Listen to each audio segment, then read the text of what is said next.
Right, you're live on Midday and we'll do some more stories now. Tension is mounting among members of the Industrial and Commercial Workers Union over rising economic conditions in the country. The ICU has warned the government to quickly resolve the economic challenges which they claim are likely to cause worker layoffs. A report by Daniel Opoku. March inflation is pegged at 14.5% in what has been described as the highest in 4 years. In the petroleum industry, government has removed subsidies on fuel, resulting in increases. This has also seen hikes in commodity and utility prices. The Industrial and Commercial Workers Union warned government to address these problems, which they said are likely to result in worker layoffs. These are serious issues. And I can speak on authority. Unilever, GTP, Nestle, PZ are all on the threshold of saying that if things doesn't improve, because all the raw materials they use hard currency what? To buy. So before they import, price have changed. And they cannot just get to the market to change what? Their prices. So if a union leader is negotiating in such a company, and is confronted with such rising cost of expenditure, and you're closing at 6%, 10%, and you find ordinary members saying that, you know, then why take a single number? Somebody says they are saying the tight out of 10%. Days when we can negotiate better, and colleagues, we take 75%, we take 60%, we take 80%. The terrain has changed. Addressing members of the union ahead of this year's May Day celebrations, the leadership of the ICU asked government to seal financial leakages to improve government revenue. We want to see the financial leakages. We want to see anything that is taking money out of this business, knowingly or unknowingly. Let's have that gut than just to be inside, and then we are waiting for the end of the negotiation period to act. This year's May Day is on the theme Ghana's economy, concern for all. Touch one. Touch all.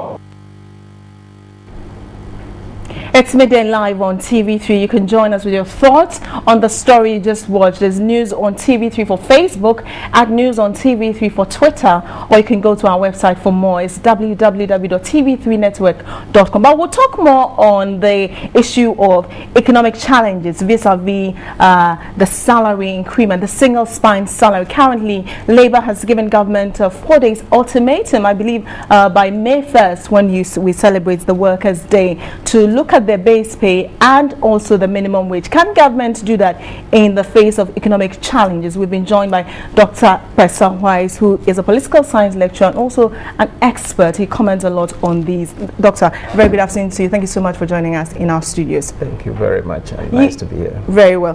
First of all, just your thoughts on ICU. I mean, the workers are agitated. They are equally worried about the current economic challenges. At the same time, they want a pay rise. Isn't that hypocrisy? Well, I wouldn't say it's a hypocrisy. I think it's a contradiction in a sense. It is good to notice that workers are expressing their concerns about the economy. What I do know as somebody working in government is that government is deeply concerned not only about the welfare of workers in Ghana, but about the welfare of the generality of Ghanaians as a whole. What is worrying, however, is that Labour is expected, as per the Labour Act, and also as per the tripartite formation or tripartite structure, to be equally deeply concerned about the economy, not only in terms of expressing worries, but also coming to the table with well-researched, persuasive arguments on how we can turn the economy around and make sure that it benefits everybody. What is a little bit disappointing in our current context is that as all these negotiations are going on, Labour goes out to issue ultimatum. I don't think that is fair. I don't think that serves the interests of this country very well. And we must look at a bigger picture, because the only time one hears about Labour in this country, essentially, it's about salaries and wages and about allowances. But you see, as we put more and more money into salaries, wages and allowances, we are taking money away from healthcare, we are taking money away from education, we are taking money away from road construction, from our transport, from our social security, and so on and so forth. What it means is that in the final analysis, it might end up costing us individually more than it would have otherwise cost us. Why am I saying that? If you take if you are asking for more now, and we are already using over 70% of our revenue, I was going to come down. For salaries, what it means is that our healthcare system is not getting the needed investment to ensure that we have a robust healthcare environment that takes care of workers and the Kenyan citizens. So you are forced to go to a private practitioner and pay more out of your pocket. But doctor, even before, but the argument has been that you have utility tariffs going up, fuel prices going up, and so the worker has had to also adjust in terms of how they live to accommodate the increases in utilities. It is true that these things are going up. There is no two ways about that. There are two reasons. One is that the fundamentals of our economy needs to change, and the president set the tone for that in the State of the Nation address when he said, look, we need to focus on particularly certain products. We need to focus on producing them locally and eventually using those local productivity to fend off the excessive dependence on importation or foreign products as it were. And so that is one angle. The other angle to this issue of, things are going up is, it is also true that the introduction of single spine had completely changed where salaries were for many workers. In some cases over 100%, in some cases 70%, in some cases 50%. So it is not entirely true that nothing has happened to salaries in the last several years. I think we need to appreciate the situation where the finance minister and all the experts are saying Ghana has gone beyond the internationally approved standards of how much of your revenue should go into salaries.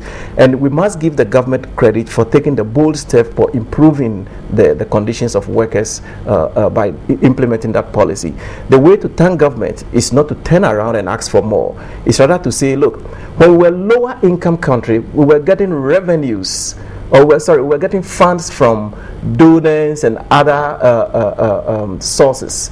When we become a lower middle income country, we no longer get those monies again. And as we aspire into middle income country, we are also not getting those monies again. What it means is that we have to expand the revenue envelope. And that, Dr. Pesero, unfortunately, I would have to catch you just a bit. We have on the line Senor Ajabing. He is a labor expert to also respond to where labor stands currently on this issue. A very good afternoon to you. Good afternoon. Yes, ma'am. First of all, Labour has given government 4 days ultimatum. Your thoughts on it? I believe it is not too strange that this has happened, because traditionally, where negotiations on minimum wage, for example, falls and gets close to the celebration of the Labor Day, that is a Midday celebration, Labour normally would give very subtle indications of possible unrest. However, it's this year that I guess we've gotten extremely close, and that is why they've come out boldly to let the other party know, government know, that they require an agreement on the minimum wage before the Labor Day celebration. All right, last year, I remember the minimum wage came out after the May Day celebration.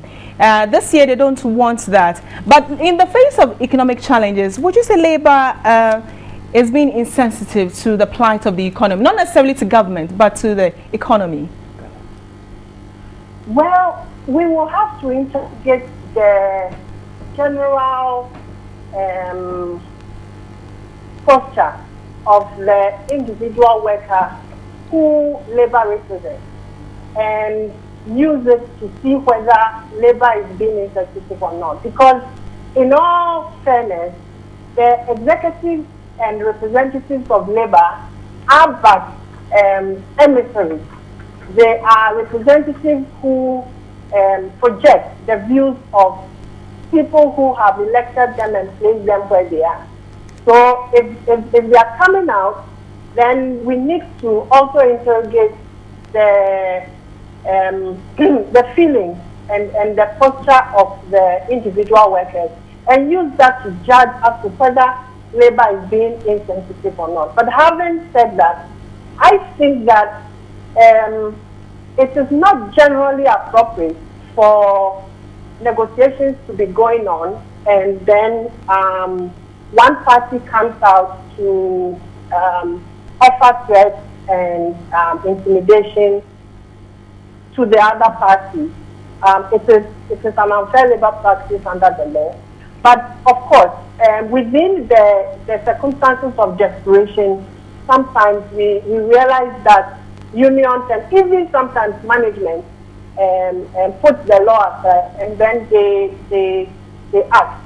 As the case may be. Yeah. All right. The argument has been that things are going up. I mean, fuel prices, electricity, all of them are going up, and so people also need their salaries adjusted, regardless of whether the salaries are pushing our wage bill. I mean, currently we've exceeded 70%. Regardless of it, it must go up.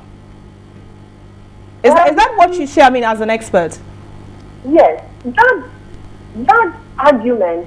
It's not the clearest picture of the circumstances.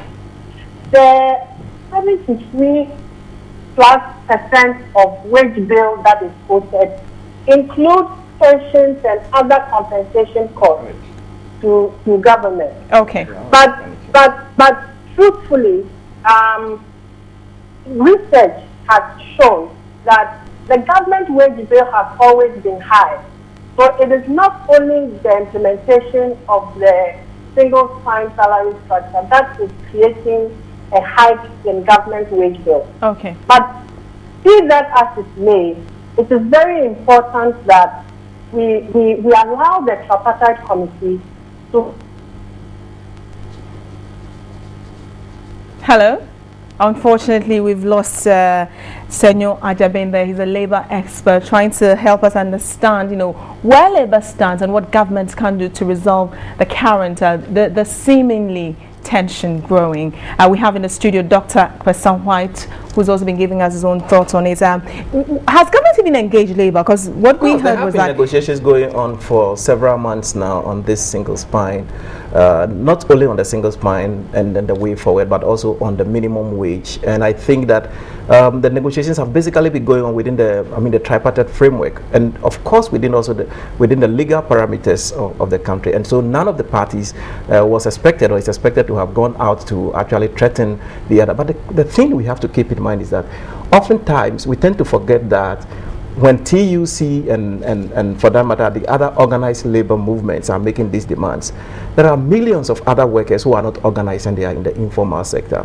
And whatever demands are being made on the state right now with respect to wages and salaries and pensions and so on and so forth could adversely affect those people also in different ways. It could affect them in terms of how much commitment we put into health, how much commitment we put into public transport, how much commitment we put into education, and so on and so forth.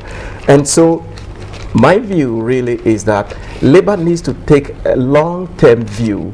Labor needs to come to negotiation tables with well-researched, persuasive arguments that will subordinate any other kind of argument to their particular position. And labor needs to realize that they don't exist outside of the economy. They are part and parcel of the economy. If the economy bursts, labor might lose its income. So rather than pushing the pot to break it, we must rather find a way of making sure that we protect the pot and ensure that we expand its size so that it trickles down and benefits everybody.